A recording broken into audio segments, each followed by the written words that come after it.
Addiction, a chronic relapsing disorder characterized by compulsive drug seeking and use despite adverse consequences.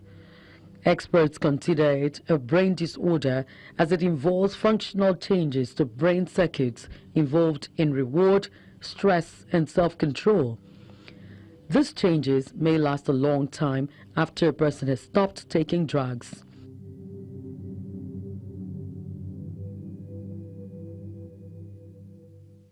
Addiction, like other diseases such as heart disease, disrupts the normal, healthy functioning of an organ in the body with serious harmful effects. According to the National Institute on Drug Abuse, people may tend to abuse drugs for a few reasons, which include to feel good.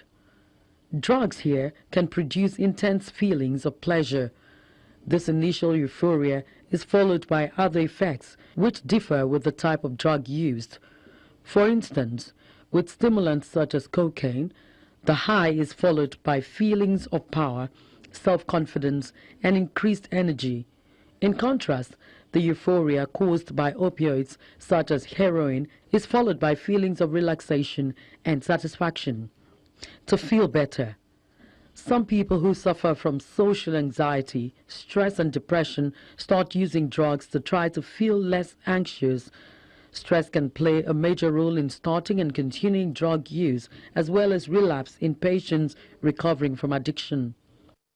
To do better. Some people feel pressure to improve their focus in school or at work or at abilities in sports. This can play a role in trying or continuing to use drugs, such as prescription stimulants or cocaine. Curiosity and social pressure. Teens are particularly at risk as peer pressure can be very strong. Teens are more likely than adults to act in risky or daring ways to impress their friends and show their independence from parents and social rules. In the quiet and fishing town of Aragape are these structures housing beneficiaries undergoing rehabilitation from drug and illicit substance addiction. Good. Before we went into drugs, where were we? We were sober and we were innocent. I mean, we were in the place of innocence. Am I right? That's where you are supposed to come back to. Christ Against Drug Abuse Ministry, CADAM, offers free rehab process for about 200 persons caught in the web of drug addiction yearly.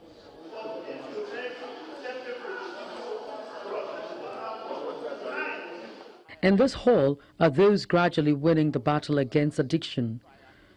They are constantly counseled to returning to normal life. Addicts, there is we can rationalize our addiction. For example, I can say that I drink because I use it to deal with my stress. For their privacy, we hide their identities as the rehab instructor carries on.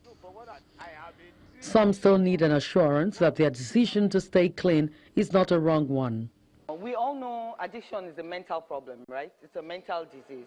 Why is it that everybody, all addicts, everybody addicted on something lives in denial? At first, like starting, everybody says, I can stop when I want to stop. Why is it? Is the brain functions to think like that? Yes. Because if then I thought I could handle it, if I knew I couldn't handle it, I would have gone for help a long time ago. But before we even realize, sometimes we don't even get to realize that we need the help. We are bundled to need the help. Okay. So the brain is, the brain thinks like that. The problem is that the journey to addiction, remember that it starts by one puff, one sip, right? Experimenting with it.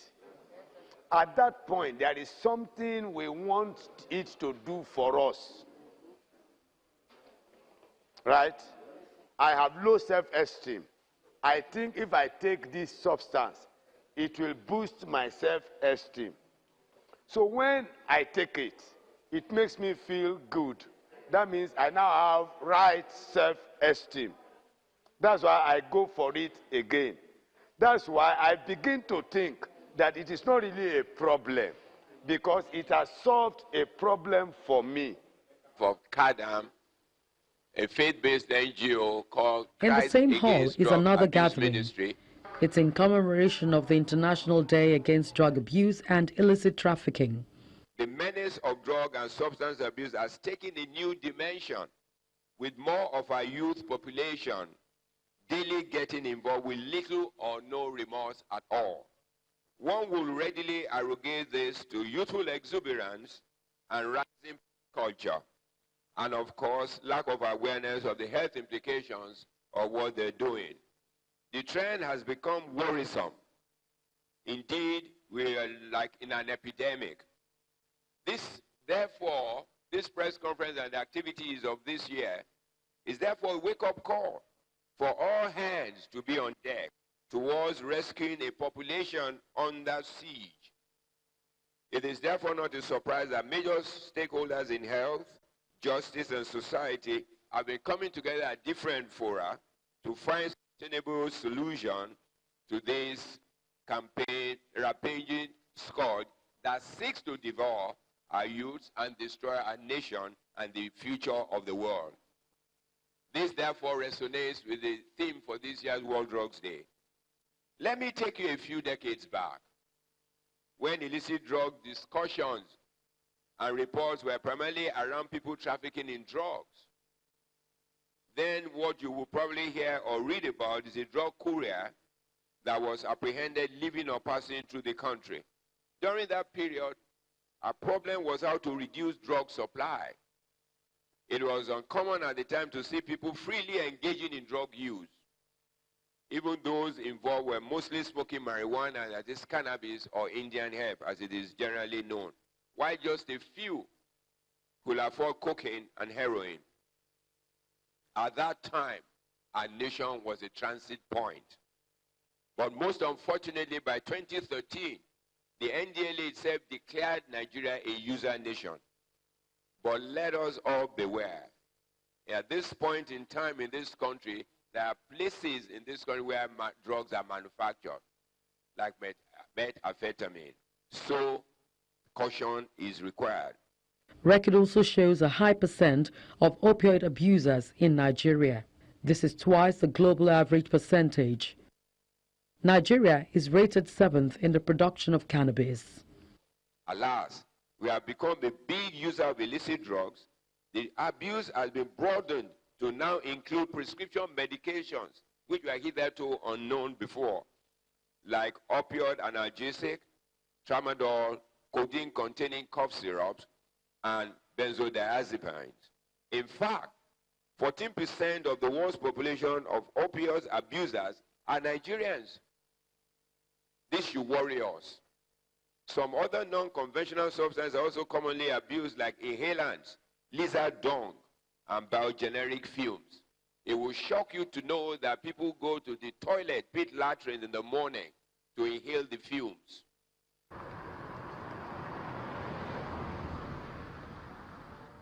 One out of every 4 women is a drug addict, according to current figures. Going further, we have found out that a lot of people would not come to CADAM. I've talked to a few of my friends who maybe had an issue with their children, who had drug problem.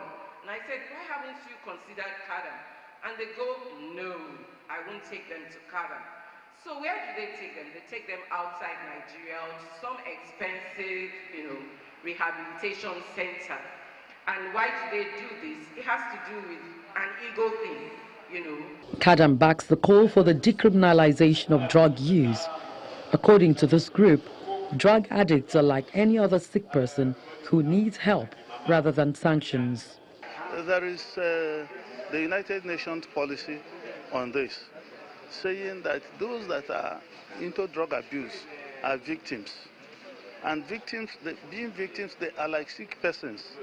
Therefore, it does not avail any benefit if you go on, punishing them again. but that it will be better if they are recovered, if they are assisted in order to recover them, and then they will have a second chance to live their life again. Because if you sentence them to prison, they go to prison, they become harder when they come out. The society is not gaining, government is not gaining, they are not gaining. But if they are seen as sick persons, a sick person needs help. And what help do you give? Rehabilitation and treatment. If they are treated and rehabilitated, they could be reintegrated into the society, and they will be useful to themselves and useful to the society. You will warn me. Babatunde Pelimo, now the head of rehab in Kadam, was once into drugs for over 30 years. He graduated from taking cigarettes to cocaine through peer pressure. I started to do drugs at age 11 because at that point my father just married a new wife who was a housewife, a full housewife. My mother a trader. She would go to work. My dad would go to work. And at the point I discovered that I was not too eager to go home after school. I want to stay behind to play with some of my younger fellows. In the process, one day when we were strolling back home, I saw one of them lit a stick of cigarette. And I got pissed off that, oh, so you people smoke. And they all laughed at me and ridiculed me so to say that I was a small boy. And I didn't want them to think I was a small boy. I wanted to make a statement to them that I could do what they were doing. So that's how I took the cigarette and smoke. Because I want that sense of status, and I took it, and that's how I got introduced to taking crack cocaine, and I took it for many years. In fact, I took crack cocaine for 29 years.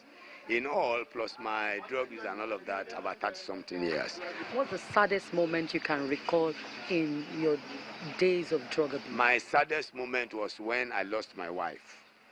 She was pregnant and wanted to deliver. And the hospital said to me they needed to do CS. So I needed some money, which I got to help her out. But on the way going to the hospital, I met a friend, a fellow drug user, and decided to take him along to the joint, drop him so that I can continue my journey. But somehow I did not get off that joint until the next day, the evening of the next day. By the time I would leave the joint to go home, to get to the hospital, she has passed away. And that was the saddest moment. But I very quickly drowned my sorrow in drugs and moved on with my life. Did the baby survive? Yes, she survived. The baby survived. She survived. Every time you're looking at that girl, what comes to your mind? I need to be more committed to what I do, to help other people so that the pain of drug addiction, they will not suffer. To help more people to prevent them from getting into drug use. She reminds me, she's like a challenge to me to do more work. This facility takes in 200 persons annually, with the male gender having the highest population. But so far this year, 135 entrants is recorded. After a successful rehabilitation process, beneficiaries are returned to normal life through skill acquisition in different fields. Kadam insists on resounding the message of the dangers of drug abuse, but the menace cannot be stamped out without a willpower from the home, society, and the government.